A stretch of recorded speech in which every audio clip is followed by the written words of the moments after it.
nagustuhin man sana nyo na ang alagaan yung manok, yung quality na winning line, maganda ang mga record of performance, kaya lang hindi nyo abot ang presyo dahil halos katumbas na ang isa ka manok sa presyo din sa isa ka baka.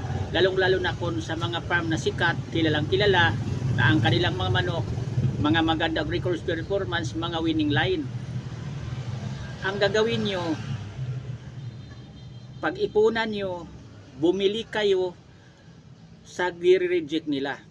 Yung gire-reject nila nga walang kapansangan sa mga daliri, nire-reject nila yan dahil kulang sa sukat, hindi magamit sa pang-derby, mababa.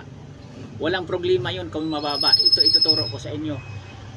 Kayang-kaya nyo yan dahil kung mababa, nire-reject nila yan dahil mababa, kulang sa sukat, mababa din ang presyo yan. Kayang-kaya nyo yan ang pag-ipunan. Ngayon kung makuha nyo yan, yung manok na yan na kulang sa sukat, hanapan nyo ng babaeng sakto sa sukat, yung matangkad na babae. Tapos kung magkaroon og anak yan, yung unang anak nila, kung may kakulay sa ama pati sa paa, yung babae na yan na anak, ibalik nyo sa ama. Iyan ngayon ang i-maintain yung mga balik sa ama. Doon na kayo pumipili ng pang-materialis. Lalabas na ang sakto sa sukat. Kung ang lumalabas na babae na sakto na sa sukat, hindi na mababa, iyon na ang gagawin yung mga inahin pang-materialis. Parang magkaroon din kayo ng mga manok na maayos, sakto sa sukat, maganda ang record of performance. Ganyan lang ang proseso niyan sa pag-breed sa manok. Kapag ang babae naman nakuha nyo, kulang sa sukat, hanapan nyo ng lalaki din na sakto sa sukat. Ang unang anak din yan na lalaki, ibalik niyo sa ina, yan ipapalahin niyo sa ina. Ang magiging anak yan, pipili naman din kayo ng mga sakto sa sukat, yan din ang gagamitin yung pang materialis na babae. Ganyan lang ang proseso niyan, parang magkaroon kayo ng manok nga sakto na sa sukat, quality na. Para nga kung magbinta kayo, ang mga manok nyo mabili na rin kasi bukod na quality na rin, sakto pa sa sukat, maganda ang hipo sa mga tawan, sakto sa alaga, kilalang kilala kayo sa mga kapitbahay nyo, mga taga sa inyong lugar na magmamanok kayo, magaling kayong mag-alaga ng manok, hindi kayo mapabaya sa pag-alaga ng manok, naglaki yung mga healthy, malusog ang pangatawan sa inyong mga alaga, bibili yan sa inyo.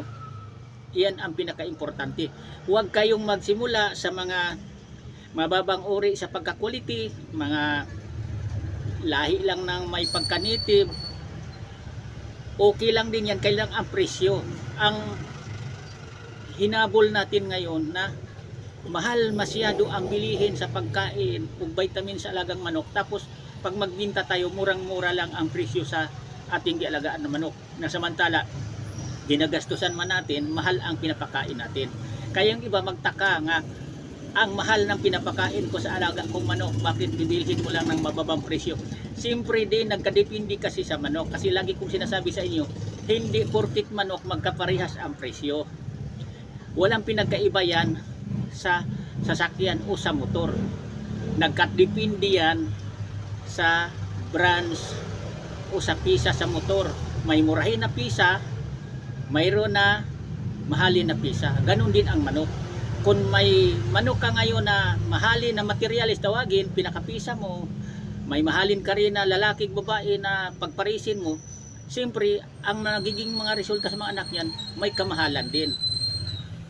Doon ka na kumikita kahit kunti man lang, dahil ang pinapakain mo hindi basta-basta, mahal ang binibili mo, ginagastusan mo ang manok mo.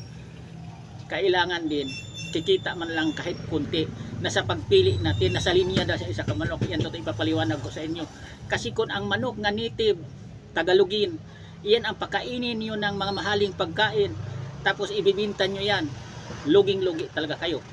Yan totoo. Kasi magkano lang ang presyuhan sa mga native na manok, hindi man abot yan og tag 3,000 isa.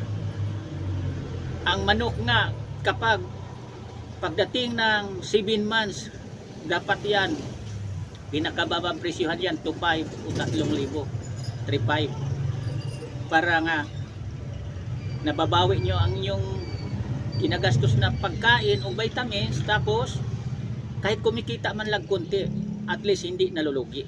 Ganyan ang pag-alagag manok, dahil sa totoo lang, ang pag-alaga ngayong manok, magastos na, hindi na basta-basta. Dahil, sabay, nagtaas, nagmahal ang mabilihin, pati mga gamot-gamot sa manok, ang mahal na rin.